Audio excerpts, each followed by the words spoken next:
management of the situation nankasa kra so timi jojo akoma management nim kwampo nketimi jojo akoma wo na say minister mo atimi ka say na da egushegu de nka Ghana ho ana ye de wakoto na say so mpa ene ejai mesre na magina so abo na po ne adutwum aba so it was a challenge.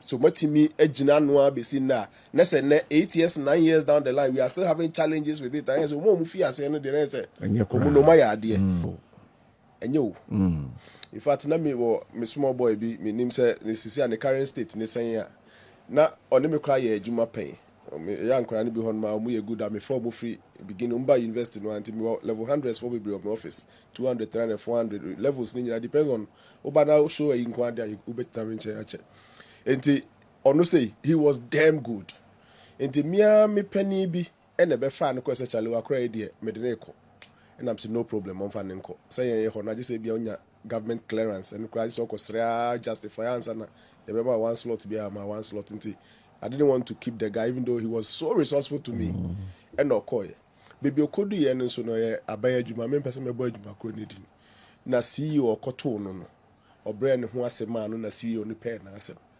oni CEO ni adwuma 24/7 me de minim no owiemfo bi ba ofri jape krom and others here or you cool down to it in fact our story bia o ka che me amere ho ya fitu o me fa ne se me nyina ko fie koda sorry ba adwuma ne ade ti I can guarantee for the guy say okasa oye adwuma oni ba bia ko like oyo wiemfo ba o sa afo ni bi no oni chilin bia koyo o kunu wo say nyanka so nyanka hunya no ye e no ye ya na ban sesa na ne CEO a no pay that sempa ne koye e no te honum no gusa oye na adwuma CEO fufo ne ba ye no so within a very short time CEO ne hu say akra ne good CEO ni oba me mmodwuma ko ni din enti CEO ne hu say akra ne good wa man no different scenarios akra ne timi proven itself worthy owie Kumasi Technical University in fact your products no omu excellent ma me kan fa ntwam na ma me no so abepe na asem now pressure from elsewhere say na onyi guy we na mfa me meshe ho na onyi guy we nyon na no ni former CEO ne adwuma wa we ya den akra ne ka chem no osu na am say ka kire o CEO say u free jape krom kire ne be bia free CEO ababetu ni siga ni bi bara CEO fo ya why pa na ehia ni wo enti wo no de wo sonson it's about loyalty me irrespective of who you are meeting me why adwuma I say be minim adwuma me akra o ka chem nya no so na am say no problem o de onkoso anya na adwuma the good news is that the CEO foforo na President Mahama de ne ba ho no ehun say o ye good o ye penny wa try on several occasions different scenarios, complicated ones. Near the moment me approve himself right there, the CEO will stand by you. I feel na pressure aba. CEO no so minister. Oba me beti abu boni nyina ni ade. CEO ni minister oba no so ne constituency nkrophobia ba so mu padwuma kro no aye. Se obetimi ayo. Se wontimi nyo. Se de oho ye correct. So onye correct. Enti sisi no there is a conflict over there na ni tria ye oda so to no say CEO now President Mahama Ndeko Hono. Yeah, she's focused on the job and she thinks that be any crowd this guy can do it. And you say there mo pese me fan crofo na djuma mu amon fo mumra. Na we die. Yi ni free order there can say o there mo meye bi. Obi a meye bi. O ye kra na mo nyina mo ne ye adjuma. After a year or two mu hu adjuma ne ya you can be na see was school placement on. Almost everybody who was part of the school placement system is off. So fufro na aba betena ho. Almost everybody who was part of the school placement education ministry almost everybody who was part of the school placement system is off. We need the experience. A computer, a software. The more you do, the more you get hands-on experience. You see, a fufro na aba no, they will suffer. Unnecessary. Okay, your man back up and okay, the crown yeah, at the expense of I will phone a bigger problem. School Quran nebesu. Negative negative goodwill. A bit tear free President Mama goodwill mu. Already school using a number of education and health are sensitive. Already education is sensitive that. Now one for also feel say one Samsung pay free SHS asem and now basically why are you feeding the whole thing into that story? Minister for Education, Minia Penny Haruna Idruswa, and I would have kept the people who were doing the school placement there, especially placement. Yeah.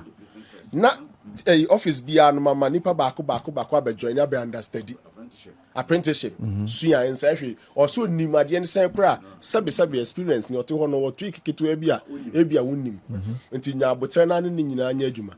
If you change everybody at the placement and bring a new set of people, problem beba. National service, not you say corruption, there might never be a soft system name. Into the system needed to be audited. You shut it down a system. I know the problem by between I think the minister and then the no MAE replacing no only President Mahama acted that way partly mini President Mahama adwene but partly is because so CEO na me de ko ho no so office assistant no nyanti no o se sanoa you still don't have to do it at the expense of me the president and number 2 and yes o sanso man disturb the scheduled timeline. Not only have they not registered to do national service, they simply don't know when the platform is coming. We are told, says November, service November,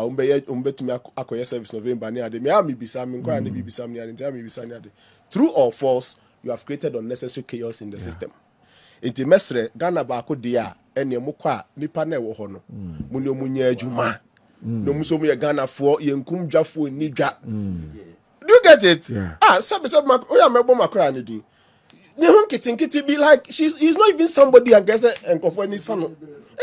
Senior uhuna me your form the picture. You for baby or did baby. Me say fit is our best school better me nchen. Wan ko ni krom da. Ne ma me no mum na ya. Me send me bushmeat ni ade nyina. The guy is simply good. We hwanye ye Pentecost ni ba abrante bia. No ni man na sorry, no ni man.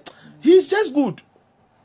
Na o catch him no so says see ama pressure crab and the CEO ne so o just say as pressure na free so no aba the CEO ne so party for attacking the CEO no says all because of ono keke o so say fikra dan here out one obi aye ni bibi enti ohun prof me pa chose amenye den me free ho mo na no free so kra o ko hen na den na say for the fact that o ma me no e gina wachi ne de ule jai or penny obehu say no minister ne pressure na eba nyina beka now dey ku ho na dey adwuma yes o ye man sustainability number 1 number 2 mesre say a friend saying students no nkra na nkasa so no omu relax kakra me ni bi nete where we school only me nete o mi nkasa me na me manage school placement no send the jump on that Monday a holiday coming to my birthday, na a holiday.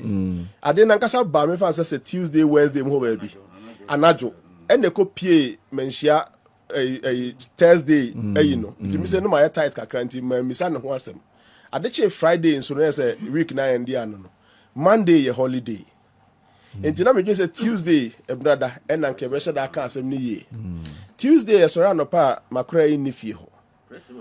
Maybe say no ma so say ne ma me mo frɛ say omumra no ko chesi school bi no bi say oba omuhia na obetimi aye den hey na na pani me fie kwa na serious o mu ko chesi hwan na si hia no he na den muso mu ni bi sabe obi ko charge us me cho 5,000 na me ni say 17,000 ebi orange.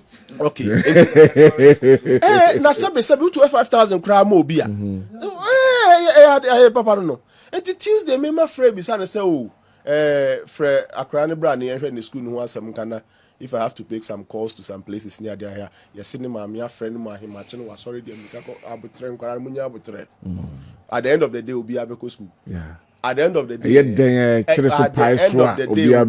I can assure you, say system challenge, say school be anya placement, say nya yo, say when you be say unya yo, say then yo. Enkosi say 19th of October ni bedu no. Obi abenya school. Awufo munya abutre. Yes. Yes. Sabi, any category A or B school nkwana kwa obetimi atwa. Me tell me ko school ada omase. Me ko school na me 24 years. Adam was hono secondary school. We GSS 96. But now 8 good years. I make secondary school. But me call at the home as a man, no decade straight to Kwame Nkrumah street. Not the one you need. Some fruit. What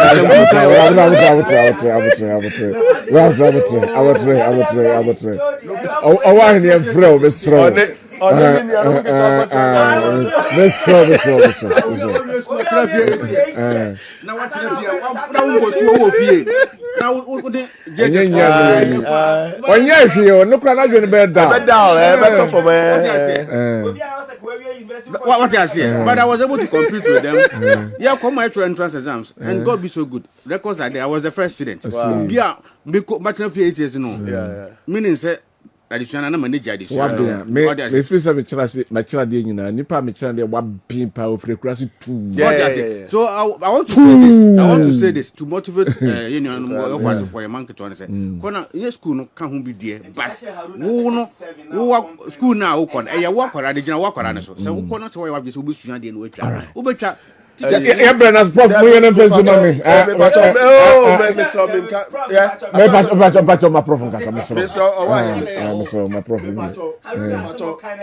Men pato enti wo de enkra na ka o makoma ntom yem no de men chechem bebre but minim nya mahu infa bebre fa mensem de bia eto de bia opemwa bi wo beka se on train just for a day or two kra no ntimi ntwen awofo no mo managing kra na expectations na obi anya abotrem pato double track system no and American education is very sensitive. Yeah, the beya manyosemo a ye the solution to the double track na pese ye free ho no ye say ye besisi adan ne bia ka ho uncompleted projects bebre wo schools ni mu a ye mfa ye nsanka ye kwa afinie say ye pese ye double track free ho next year sanka afie ye huhum popuye bi say KNUST school na esi ona KNUST secondary school mita etwa mo hopa ntina me exam mo fa ncha mani nsamo dan na fa buse na asese tof mo sa den me hu se nkunya sesim chese ahwa nkora bi kura ko school ma obesua de ho hwe yen ko school sin nyina audit me so ba na education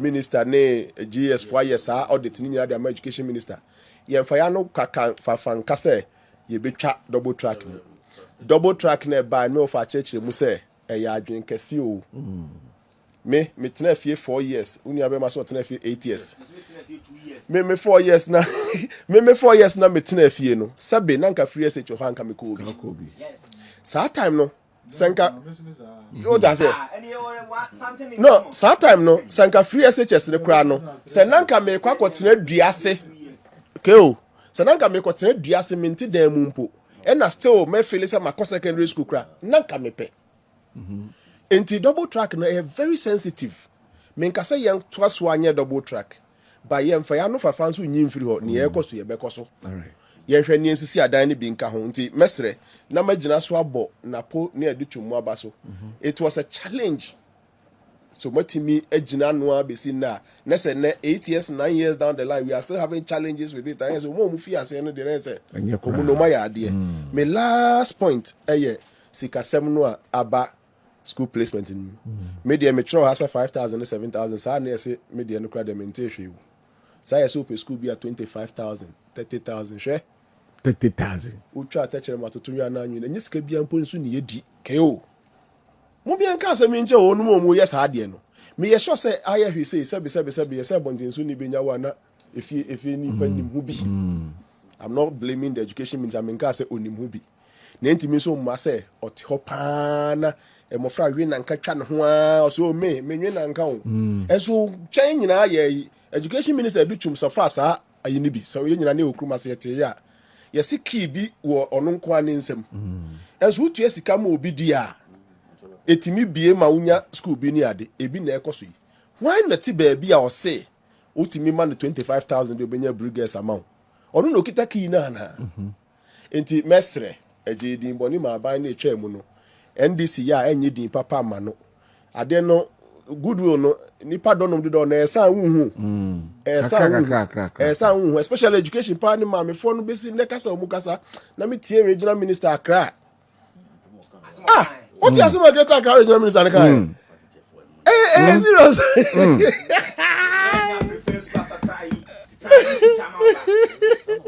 Mesre. No, why he be na kan obi so Pacho, obi afro. Oh, management of the situation nankasa kra so timi jojo akoma. Management nim kwampo nketimi jojo akoma wo. Na say minister mo atimi ka say na da egushegu de nka Ghana ho ana. Ye de wakoto na say so mpa ene ejai. Aya motra amonya power na aya bibi be fremu animu ana say dimitimi hunu. Senior. But we dey nka bantam pa o, we dey nka abantam o. No kra no say nyo no kasa Ghana education service. Aye. Yes, and no Kasama Ghana Education Service. As I'm nursing here, managing control no na oba ho as a minister, making sure say a house security be there. It's fair about your jurisdiction, but to be given a mic now, okay, say simple like yeah, monitor process. But to person kasa we found who education your customer education PR no and ABB. Cassandra did that work perfect very well. See, Cassandra say, "Oh, you need to call Eastern region as a day. Of course, going and coming is necessary. I don't have a problem with that. But the person who came to replace Cassandra Chumampofu, I'm sure is very capable and could have done better than Minister Oklo. Enti mesre sikane wonu mo mojeje na ye ka kanesa no. Yesi dua nansi diwe ya owu ye no. Enti kuma ntrase entonko education minister Honorable Aruna Idrusu NDC peni bia wano duru NDC mu ulu su aban na unim ye de saade ne kaka ho mo anhwa clear saa yi no na obitimi kire evidence o na me pewe me nya me kotu 25,000 metimi anya na ye say mama yen say for one speaker from the other I said they are all championing the same cause. Sana mutie all the African presidents na obia ni ho one can security council ehwasem and obia ni ho no one punch holes in the structure of United Nations are air calling for reset. Ghana mampeni na tu ni din reset. But to tie obia so speech by speech omunyina to the same line. To say they are united in their call. Moka mhubom na mosrade sanso amunya. But answer na wo ba benya no. Na agise wa so abu. I me of the fire many aje me tie nkwa na say me listen am nya panel many aje pa because that is the way to go. Africa must position itself very well. But Prof will they allow us to position honor de bia na ka mumma e kwa me position we because they try to divide our front say be ya mbenya total control over us and whether they will allow us and I say they won't allow us is a big question. Ni ambe alliance na muntimi alliance no wo ho. And be won so yanso ye betimi ayama yanso ye. Okay. Yanso ye de no nti ye start free yan ye de ni year. Ni amu no detect my ni nyina will fall in line to begin to change. For example, niema bi ayan ye betimi ayama ye ho a yenso yenye. Number 1. Ye ton ye ho dodo. And if I mentioned it. Ababy enu no oba ya no you. Who follow pa especially Fourth Republic abai bia Ghana nko ade abai bia nye President Kufuor free so 8 years after as I start to say eboni din pa and yes I checked the campaign of 2008 when you be list Kufuor ho all the negatives about him for you na check Professor Mills, check President Mahama, check Nana Dankwa Kufuor they say if so ncha bia just said I go for the alternative so cause we cry nka we cry nka ye so you see that thing ye more ye ho abaso da no be tinchen obi si den I respect it ye kind of adi no import dependency for example like any man kitin bi on man ka ye betimi ayama ye ho ye nyo it is a China for net opa no mu sa Ghana for salai pa no mu be kra toothpicker like Kambro ye jutwe gutu. I said no musre like we are funny people. Kambro ye jutwe gutu. We are funny people ni e kra garia. Na ye ho ye musre. Then tomorrow you go and stand at UN and say equality. Mama and rep on the Security Council. Number 3 corruption. Na me wo North Korea Bribery and ebi muko see them we see then nyina we fefe after some time senke say then di 40 years fa say di be 10 years mu na holding the earthquake ne ma timisi e shake here na dan jurigu ye and the 45 engineers Obiara in the shadow, we na year design, we na year say 45 key engineers. Them man shot all of them dead. Yeah. Shot them dead. It Yeah. shot them dead. I watched the video. Yeah, shot them dead. I watched the video. I was there around that time. Or the police, or the soldier for. It shot them Yeah. dead. Over. Over 45 engineers shot them dead. Now him, ha say no. Obi anim say okay, we na we sit down we ya. Ebi anka be 100,000. Ma buy nkosi na hwe. 500,000. Ne no kra no. Sa 500,000 kra nka wunye dan no with its quality ne ho se ne yesa ye nimpo a nka ye fa ho dan. Okwabrana agiwe, we nti be wie contractor na nka sansem no. Na ode ye hwe enye ono so sebe so so te bibi. No ate. Ti cement mi na so use a. No atoba ko mo fhya na nwia bebre mo na nwia bebre ni aye dan ne hyenhyen na si o. Eni na otwe aban kwa road. Ensuo tuto ya na ensuo tuto yi. Many roads will be exposed. Your corruption kwa de man ye tan. And na to da bi kwa sika ne timi kwa project bi emma. Ye nwie ye project uncompleted that scatter all over the country. We will not be taken serious. The third one abrofo no meka bibia so munyiye ni o. Omunyiye ndi. Bro ni nyi bibi ni o. Omunyiye ni. Ba omu ye di nkomo. Omu ye fa adwene. Ai. Ba omunyiye ni. O kasa no. Omunyiye ni. They simply don't trust us. Nti just for the cameras. No omu ye di nkomo. Adenti no munyiye ni. Number 1.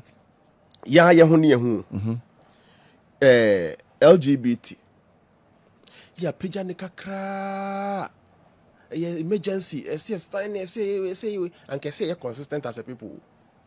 Then government changes and the conversation dies out. Oh, sir, I think of sir, no more should treat some for. Or China, sir, you and the year and say, yeah, can was me. Me just said they think, say, yeah, by you and the year. Or China move for a meeting, crowd on you and then the crowd him punk and her young like, yeah, should treat some for. Because I may list ya baby, I ran no bedroom, some mayor politics, but Galam say, there, the auntie. And then the conversation has changed.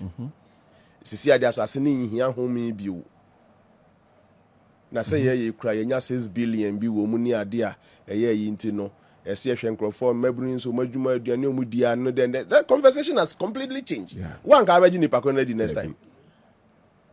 Enti seriously ye nyi ye hu ni immaturity ye politics ye wo hakra de tantanta like to ababa ku we ya na politics for start fresh. Ghana nya somdwe mfa nya o man bia 2 years bi say and your opposition for one and causes our problem. No, the government itself is also part of it because of all baby power until okay can't say be a confrontino. We say he picks on people. Now money hey, oh yeah, the politicians will jump in. Nakaye naka first year, mengaso be the economy engine. Ya nye political lines of arrest. Yen free binum anchi binum wangum ye binum free ne ya anya sa ade no a anka Bribery amasa amanema anka sa demonstration be teaching yan kan ban be nya somdwe dey. I'm saying say we are so immature in our politics. Hwe kwa e fa so ye manage your currency. It is ana UK for manage your currency. It is ana mi Chrome Korea for manage your currency.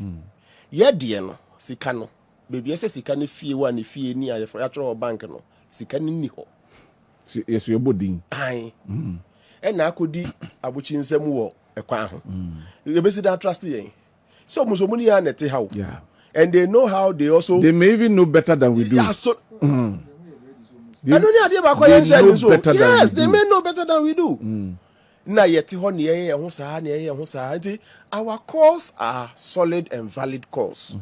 But me ti ho ye name ye so say me wofa. Me wofa betimi steady na juma ye phone nyina from afar.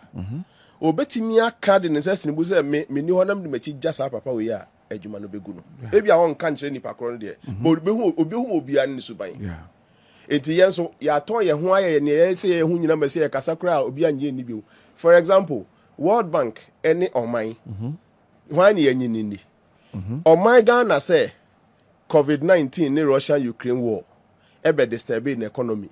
Me say me consistent on that matter say yen ka say me say me ti me no ka say COVID-19 any Russia-Ukraine war nkwana. Yeah. say economy. Na say be ne say eno so play role bia in economic distraction ne de. And so we are not being fair. Yeah. Yes, corruption that's wo MPP abemu, NDC abemu corruption. Na say na maka wa Ghana a problem kase no. Mismanagement, reckless spending, then they abeka nyina wo ho. Emieti o mani mu me Ghana ni minim. But ye sanso say COVID. Me yehwe ya mfahwe ya meka wo ne etie ba bi na ya ne man say ya. No, so ya fair. The president, John Dramani Mahama, says it. The president, Nana Dankwa Akufo-Addo, says it. And the World Bank say, I don't know, news items me, but I could say, no, but I could say, no, maybe I would have gone with a no. Yeah. But if the argument becomes a now here politicians, you go social media. Are we not pathetic people? Why can't we stand at one place as a man and say, once President Mahama has also said it, and the Akufo-Addo has said it, yen two World Bank the end and no bebo mabu yen. Say ko he monitor social media say Ghana for no fire the who client. Yeah, same. Yeah. Yet we yen timi nye ho hwe just a World Bank abeka kire say you say. When would none of we feed this one am tia na say a Bloomberg say CD is the worst performing currency. What did I say? You can play the video. Yes, we are not serious people. Na Ghana phobia ni age. And the worst performance. Bloomberg never chose to see the worst performance and then. Omanya so mukan sa so ayen so ye be dia cha yo no. They are manipulating us from afar near the media. Yes, we have made this call President Akufo-Addo speech on Maye. There are versions of it that was repeated by President John Dramani Mahama, including UN Security Council Yisono. President Akufo-Addo came. Sure says your question if President Mahama, President Mills would have mentioned it. Your question President Akufo would have mentioned it. It's a idea that man penifoni na no besine. Minim da UN phone be fee. But yes, say otwa homa na maya ebia na birukrem. Say besine ye ka no muntie ya. Ebia na yen so yen check yen so ye fie yen check ni yen niema ye kakra. Now for me to take any of my employees serious, yesterday when who say, "Oh, that's it. Me do the be and I've proven to you say they don't trust us. They cannot simply trust us. In fact, young guys are crying trust them. Presidential jet ye fit. Adiche ya is presidential jet and ye fit. Are we serious as a people? No. Fan say the year politics, but US embassy sikrum her. Yeah. British embassy sikrum her. So why can't we all be social media abounds? Yes. I didn't know you na yetimi nye ba kun kasa ye presidential jet no enye fit for use. O kasa ye nto abama o nto enu nti na abelusu election. O kasa presidential jet no for to ho. Enu nti ye beto abati awana. Yen timi ko galamse nyina because we are not serious people. Yeah. And then I make sure we hear Samson Ladi any one news farm. Samson bisa a question directly to one of the gentlemen say, yes, Ghana nyina see a buana galamse, but enra. Obi say president will to me so they stop galamse in one day. And then what has changed? Let's all come onto the table. Let's all same way 2024 can NDC for Nabak Obuno. We know the truth, we won't say it. Me say President Bien ho no kwa beti. Me say micro ben ya moti President Akufo-Addo, President Mahama onim ho. They cannot until we all come together to form a bipartisan or a national to stop the galamse near. Didn't ye can ho? They don't trust us because we don't trust ourselves. We are import dependent here. Yes, e bebo brebia ma ye ho. Ye adicha dey say ye hwe niam afofra e betimi dey aka ho akra. Ye nwene ho se den ye betimi afa ho aye e wa ha. Ye dwene ne niam afofra be fa so akra na obi akohwe mu hu se diapers bi aba foforo bi na se so to social media so na nkrofo tukan me kota China kofa bi aba. Say ye nye ya adwen se be yesa. And na ye currency management na sa immaturity na ye o ya manyo se mu ni ade a ye de ye bibia nye se NDC to so yi o mu bibia nye sa na Akufo-Addo twa me of all the things Akufo-Addo did onya pa man NDC ni bi pa metena se Akufo-Addo de ne so bon sound do bi mada na ye de akwachi na o pass o mutiti kroma no mu hwe ye no ye serious people. Ye serious people, so they can't also deal with that. See, our first idea we are for several years. I've been many fee go for Jerry John Rawlings, then the fee be omuko UN. A fee be omuko kana still about funin fee ya. Bro fee ne be check fee ne be anasabi. Unye serious. ye de japade ni jawa hwa ntimi enti se ne tie the corruption ni kwatena security council na Iran fo be hu ye be person zen da bi ba enya ndra ya na ekoji sika ya koje gitmotu fo asaba kroba bi no so masa ko yo they simply don't trust us. That's right. Actually Anyway, but that's it. Ebra wo opponent e fight galamsey no wakogina simpie so say wo ba be grant amnesty ama galamsey nansen ya wo meet press no ye bisa galamsey fight the reason why ya wa withdraw IGP galam stop task force wo see omo invade other mining site omo authorization. Meanwhile it was anchored on national organizer statement o komeki no akwatia. Then you say these things okay so omo. Then you stand the whole nation will say we are getting about $6 billion. If nothing at all, the benefit is now coming to us. After all, it is our natural resource that is being destroyed. Who can say we say yes, say galamsey say yes, say because they say the emphasis on a buy. We are now calling UN so equal right to a security council. What locally crowd security and gasacrat say untimi mass up your resources to protect your natural resources. Senior, the next issue, corruption fight. What babemu or past officials have been charged with corrupt cases. Our cases in our court. What Attorney General called filing nolly prosequa. All these cases. Eja omu nyina Attorney General wako filing nolly prosequa eja isa officials nyina sa kokase so obitimi tua 60% of the amount involved then he can be freed. Dr. Kamledu for mu that was the justification the Attorney General gave. Then we are not kojina UN so omuntie now guys womu di sika ne ade na ebrel na se onkofo be wia na wo wie ne edom kogina court no Attorney General be file for nolly prosequa. How would they see you? Enti sansem we e koso no senior omunimo. The next one, politicization of almost everything. A typical example more can be about industrialization. Let's assume say the past government or started with one district, one factory, one year. Let's start on that premise. Assuming without admitting. Yes, so one year. But the idea, the blueprint, through your Minister for Trade and Industry, where Timmy dressing PSO, I can say the one district, one factory initiative,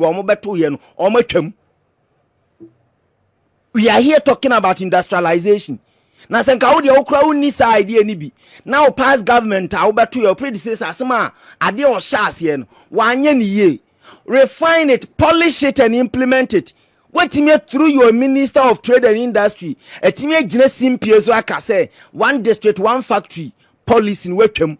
We are also industrialization. Ke odi mpacho so ata se na se. Enti nsam no de obekwa akogina ho aka. Na emom omo be hwe ufie enioma ekoso. The next one can be about human rights issues. One kasa ufie as a country. State institutions are being used to persecute your citizens. Resetting agenda. Resetting agenda means to say now you need to gag people. When you are a direct beneficiary of free speech. But who use state institution and they Ghana higher tea. Ukasaba kumienu hey ni abecho. Ukasaba kumienu hey ni abecho. We are say wakojina UN say you are talking about the Gaza nioma. What how citizens akoye refugees o Cote d'Ivoire. Ayi sola tunakaban genyiri ntokano. Citizens no bi akotena Cote d'Ivoire akoye refugees. That is not your concern. Gaza de na wokoka. What are you doing to end that? What the Boko conflict aye politics.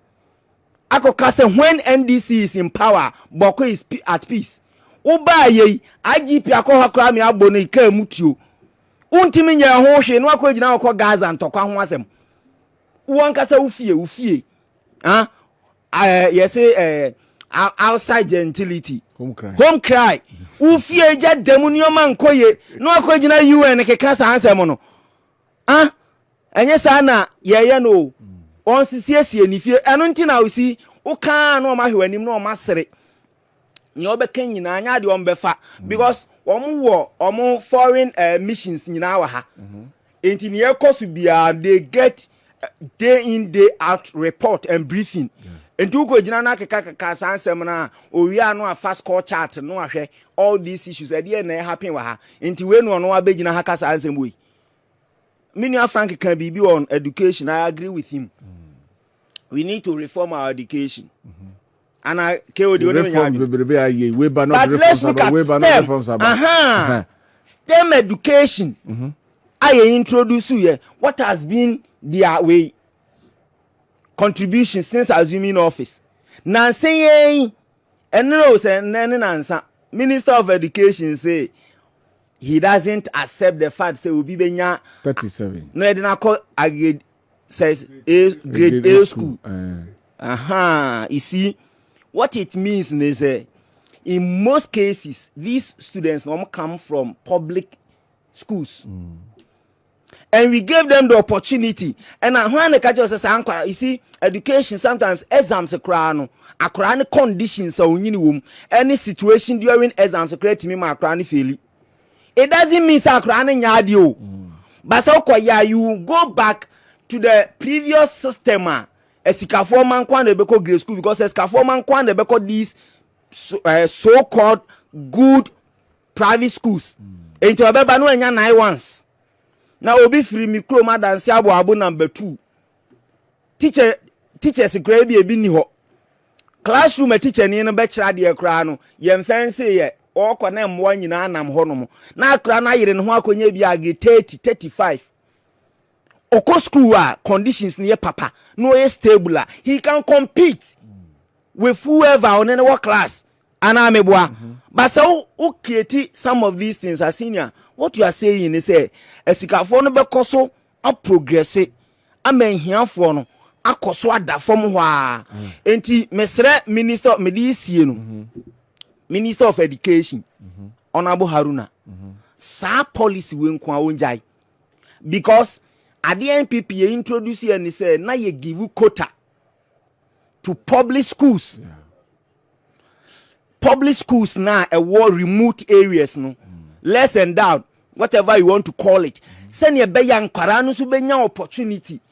Because free education my and mimi chrome na krabia ntimi nko school or prempe college da na krabia nkwa school ye wo akre achimota Kumasi Anglican kra ne enkwara na bi nya admission but because of that policy nintino obi free adanse aboabo ubehu si wanya admission no wo owas but so san reverse e dey come back san kwara ni nyina omunya admission. These are the things omampani any these aban Ghana for to abama omo man me man to abama ba we omampani eno ni chese onya me man pani what I say eno na also omo ma omani eko ho alright na enioma sesa na se enioma sesa senior enioma sesa nyi obi na be ka kire say ye be recognize you. Hey, yes, respect is en anamebwa. Na umu fienye, also kakasi ye unhunia more commanded. Yes. It's end. Nanye a commanded enti se uko jina ho senior.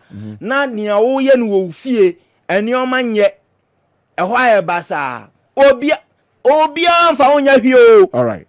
You and Vono aye ko mani. It is a number program na me ka se. It is akwaji afu kwaye ewe kura bi ase na wo na ayo ga wo ho no de ohia wo ha ne se obeyusu chromophones as labels na de wodwuma na okoko no motia na wo de aba na wo to na wo de sidan e wo ha no mu go onum sa and mre bia no se wan suppress wo mu na wo maneti a wo be dey na wo watimi atena ze abo life. I see. The Anonia Guinea omde buy as far back 1884 no a omwoshi Berlin conference no omwas canom zo mko scramble for Africa. They knew what was here. To move for hase eyomu kwaye. And omo ba beche. And the whole mko ma go meeting bia o. Map no da omo anim no omo che ha o be fa. Me so me fa ha. And omo cheche ya na omo eye no ombetena so. And omo ye di omo ndi du abebi ano fe ebe pamo. We na kwa mde Olympio fazo. Olympio pe se o nani tika kro yes wo buze question so akwe obeda ko. Ade gye na ya de ma bitu no. So this. Wo abe sorry say wo ye bibia no, they will kick you out. Yeah. Me a typical example, na me committee bi so ETLS Ecowas Trade Liberalization Scheme. Now we're discussing on how we can work as a nation, the ECOWAS for Nino. If it might come together in trade and your money, a monetary union. Mobetima Cotanasi Hotel, Aqua with Digumuni and poison, be dita, my meeting, my be no. French one say, my gentleman was French was your quaba. Oh, God, you know what?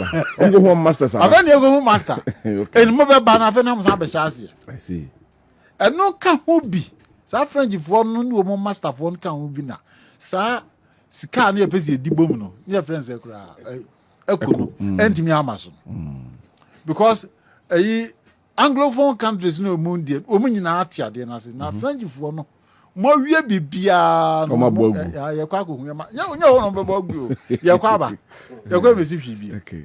Entina ECOWAS ya ntimi ye trade ayi no ene ayi na ntimi akoso enu ntina obrofo no ni omo they don't have time for us say they don't have any time for us say mo na mo meye ayi mo meye na say no se ohunu si ye nyini sabi niam na first no mo de ye no afi de kofom and they say no okasa ombetie but the brofu bi abekum say what the brofu bi abe wada na ye di delay is not another way of still suppressing because practice first they no mo tia hey mavo koka we they say I had defe am dey mo go yi ya adjourn to the next adjournment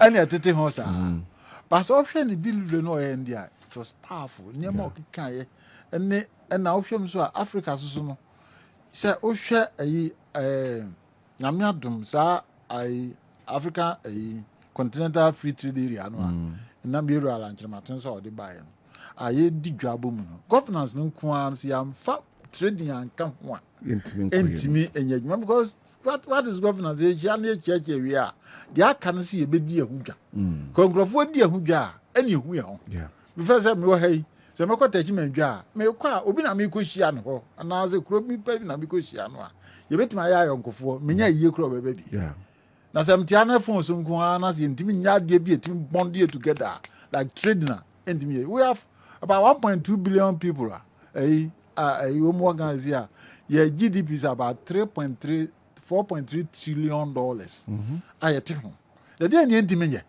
and we need to come up as a nation ye betimi aye niam ya yamma obia ntimi ema medada because raw material bia we as bi Africa ha bi wa raw material bia ye wo bi raw material bia ye wo bi dia ba so foforo lithium ho ahwani bi bia ye wo bi wa Africa is dia kayen a wo kan ene se ye benya leadership a umbe ready so umbe kan bom na o mo etime gina om na so Elunti the president kan ni nyina me ya adwe nemmom siania kasa ya anhia ho so den ni antime nyina ya they will never come to negotiate with us. He made mention of negotiation, said they should negotiate somehow about Africa. That's a negotiation they acquire me they will never ever do, especially when he sees you as a subordinate. Okay. Nemmom so what matter to niam ye na wo da bia wo meva Ghana 68 years ni e move 40 years what they koje sika de ubedie na de anyan sansem na wo kan kire na obedie. That's right. Na na wo gina wo na so na wo ankasa wo ya wa de a opa nchen a oba ohunu se ni a wo sitie So only abrofo no bi nya encounter na hu ba bi o mu gina na adwene o mu tirimu a de make kan nyini. I had an encounter of a company bi na wise. They thought they can just run over me. Go on this calculator and I'm saying, look, I'm from the first car in that. The dream maybe I'm going to say, you are hard, you are hard nail. Hard nail. What does it? And you know, as I said, your Timmy boy, your brand new Timmy Gina and Nasu. Yet me and Yama, yet me and Yama, ya, you know, when negotiate, I am. I see. Nanipano go upon Jack or this guy, I didn't be an account with you. Oh, because it's here, I make say. Oh, share IMF. In America, said be a Dimika call. Nancy, USAID. If you does it mean say USAID if you on the Ghana intimate co any manner? And I intimate who be baby and this can come. They say, a honor than Piana. A honor pine.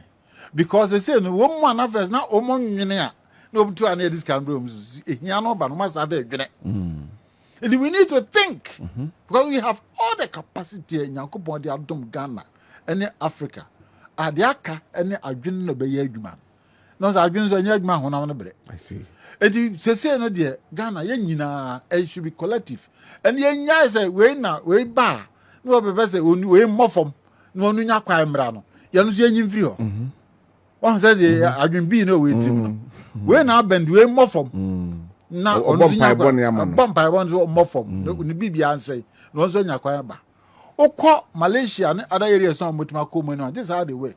Japan in particular government no ba ade bi sinani so maybe telephone mobile phone ho adwuma na maybe tie no sinani so to obehwa no ndo obekọ na mobile phone issues na ye perfect ba ko so ba okay eniam so me ba pen to also ba so pen ma obekọ na perfect sa no modia enne no matima gino mu na so enti yanso ya hwehwe so ye ya ba se sa ne ma nyina gu on some we stretch ourselves too thin say ntimi nyes ka no nya de ba ko nwie to bia ba ko na nya gu na cha ntimi nwie oni aso ba mpeso beto aso and we have a big problem on our hands. And the media Mr. President and small can de eye pa na mum sankrofo ne ye med negotiate here I just say yen woman who say yigina na aso We should identify, we should have our identity. we have our identity yet yigina na aso as men Real sovereignty in your war. sovereign the real sovereignty yes we of sovereignty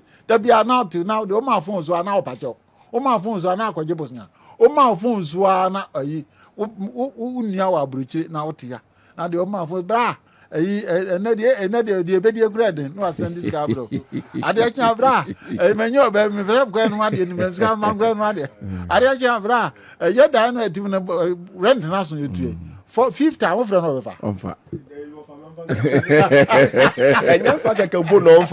In this case, we was a chance of person in equality. Yes. How do we add value to our mineral resources so that we can negotiate well for higher price? What the gold call with the manganese bauxite in the cost and a common paper A4 sheet you craft free China. Timber the free Ghana has a gold necklace rings at the idea in ni papa no I just a free what and ya place value on and a premium on such friend say products. So idea ni be as Africans na yet me add value so broni ni buy na cocoa no what processing into cocoa powder share but friend say cocoa cream what cocoa butter chocolate and also brabeto wonto okay because African market wa one time the beko and then we better negotiate well. But there are people here, almost so Ayebi. Kantanka is an example. Wambo Aye manufacturing. Horseman shoes in Ghana. From the very foundation, and Kasoma breaking into Yan Kasa Krano, and I am the needed support. Okay. South Orura Kantanka Baye, and a Bambia whom here say a boa papana, and can then conditioners young crème fabric. Fans young crack, televisions young crack. Automobile and crack maybe a luxurious ones in the background. And let me tell you, every developed country be a manufacturing country. Or maybe anywhere we develop on one category no more issue. So what I say, and people of his kind, it takes 100 years and so on yasa nipa na bi mu o ma we mu enti omampani aka na adwene yes o kan na ewom by dia na wo ya na mo ba na wutu said obi kan kasa yem frama but na mo ba na wo di tai kasa na chi said be ya bu no beju otum say no some go kura ya ma o engineers they can produce their own engineers say yan koto obu cocoa na they can process the cocoa say yan koto timber na o metma process e dia ye furniture and other products normal use and ye be ko hia bia je say yan ye ko beg no munya until say we will become relevant and useful these people will not take us serious. Right. Yanko. So what I say, and intimate mampani, Nadaroma, Wako can say now, we are seeing Najinatum, Yam Bonabason, Yebefia, Yahuni Yebeye. The reforms should be made and should start now. So, and Oko the various universities are deeper graduated from the universities, Faculty of Engineering in Kwan, more than 5,000. A dear innovations and every engineers in Mwaba. Nothing in your book, Tronekai. A very possible enough for serious. Say, by and I engineers know about me put things together. For the first time, maybe I'm about me a prototype of a television, prototype of an air conditioner. Now, Abana almost support almost invent. Then the white man will know, saying, a crofui.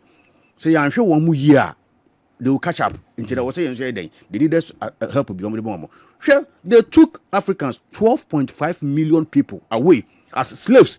People endowed with what? Talents, strength, and energy. And combat now transforming Africa rapidly.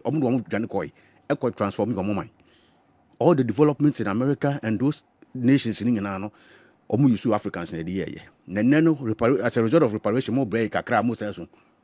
Why can't we use that one? I didn't see the emphasis. Now we're breaking with the very education. Now we're to be the first reform. That is the issue. We should reform our education. So I say the very education now we're to be so the development, inventions, innovations. We're breaking what's for can book on. And for being a judgment, can book natural. Can we have memo if we chose Moses so they be because of so diffusion because of very science and math quiz students. Ujano very recite elements no chemicals na boom by words. What the chemicals is in himself granted they okay. So what I say. So what are we doing as Africans? UDS do finals. I know football. What I say. I know football. So it is our very foundation and Quebec Medina should develop Africa. African education is not Western education. We should be very precise about this. African education is not Western education. African development is not Western development. I think we've been misdirected. That is the simple term I can use. We've been misdirected. Say no, omudi enimu na yen see I just see edi omachi. But baby omo kwanye ho na yo sanka eko. So what I say, yes, baby omo ni chira no. Edi omachi kom. Baby omo ni bro for yente. What I say, baby omo ni chira no nya ho na yo say nsu ni chira. I was saying edi chira baby ayo say dey. Ye dey ni wo. Share your climate system. Omo factory say wo ho nyina musie ko wi mu nyina the greenhouse effect no. Yen and you suffer the consequence. I didn't know compensate. I didn't know the money as a result of that. Obama Basham Raketi, the many way, name penny for it. So I didn't. You be budgetary support. So I say, meanwhile, as a yantam, that your friend is a commander in toes. A front place in the horn, you do more be ye. Your giants are to north, ye in Ponchi, ye in Coco, a yen and tree be ye. Yes, ye, you be crying my yammer for a brooch in Abba. A dear ye as all mine. So I say, we should set our priorities right. Yeah. Make reforms. Now you want to say, yes, indeed. Maybe I can't call a baboy. Then number 2 problem, say the democracy no the Bribery, you know. What I say? Will that's a Bribery. Honor the Bribery war. On family. I chose on a papa. So what I say, and to one swim. And I or touch no dictate to our puppet and no dictate to Kobunkum, Kodifa. We don't person one you say, I mean, for scanning row. While yet. Namon we are. Me ma won fa nipa say wodwum. Me ma won fa nipa say wodwum. And what are we doing about this? There should be reforms. There should be reforms. And you know, John Dramani Mahama, His Excellency, me dana say, kasa no kan no. Wa let all African leaders say it is time, and the time is now. Say you best start be reforms. Hwe sanka yen mineral resources organ hanko a and ye designing academic programs around these resources. and the level of employment a bit more creative or my women now, your graduates, you know, but you won't be in my, they will not solely rely on government for what do you call it, for jobs. Because there's a wood processing factory, that's what university, Kenya, wood processing, now bar. Wood engineering. That's it. There are factories available, more processing wood. Therefore, you get job to do. But and physics and the use physics no dia na dey organ. But you know but you know afa you know don't do this kind but you know now baby I also say no we are chasing them, we are pursuing them, but baby omo kono maybe the be so what you say your friend astrology or so whatever aeronautic engineers bra who you can as a aeronautic engineer over there Ghana you see so meanwhile you go to you at University of Mines and Energy you bet me cover a lot of programs around these areas and then our students will get available jobs. And you know, the Minister can say the time is now for us to make reforms in our educational system. So, no say there are available opportunities. I wait many BBI and me talents like because I mean for the currency. There are a lot of people with such talents available. We have to mobilize them. And then give them the needed support. Said you must be these inventions in the idea. Abba, without invention, no brother, they be able to tooth pick. Because I cry your friend and say, T-Row, I will fabricate the abba. Meanwhile, be an honey, so mobilize such talents, give them the needed support. No musum fan, no my papa on your day. Emra, no manus in your bin use. Now there be an aquacramu, sabi frozen chicken, nyama, a dang bonny bang. No. Meanwhile, we have poultry farms, sir. Almost, no, but me, yes, I know man who are here and say, they ain't some fast.